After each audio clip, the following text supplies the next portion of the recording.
হাজির হয়েছে সকলকে প্রীতি শুভেচ্ছা ভালোবাসা সহ মোবারকবাদ জানাচ্ছি। বিশ্বাস করুন আমি সারা জেগে আছি। আমার আজকে ঘাড়ে আর এই হাতে এত ব্যথা। আমার ভাইপোকে পাঠিয়েছি, আমি আসবো না মনে করছিলাম, কিন্তু দেখলাম আমাকে ওখানে বক্তব্য রাখি আর না রাখি অন্তত উপস্থিত হওয়া দরকার। কেন আমি সব জায়গায় বলি, আজকেও বলছি, মৃত্যুর আগে পর্যন্ত বলে যাব, এই কম এই জাতি আমাদের সকলের হাঁড়ি আলাদা, লাঠি এক জায়গায় থাকবে। হাঁড়ি আলাদা, লাঠি এক জায়গায় থাকবে।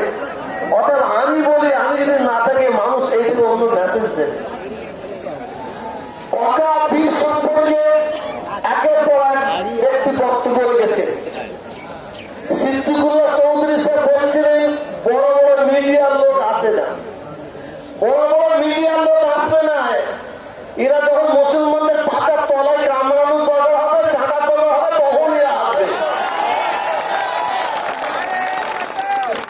এতে আমাদের ভয় কি আছে? যার আল্লাহ আছে তার সব আছে, যার আল্লাহ আছে তার সব আছে। কে এলো কে আসলো কে না আসলো এটা আমাদের কোনো ব্যাপার নাই। সিদ্দিকুল্লাহ সাহেব আজকে মিটিং ডেকেছে, সত্যিকারের মানুষ মন প্রাণে সাড়া দিয়েছে। জায়গা নেই, আমি একটা দেখছিলাম এর আগে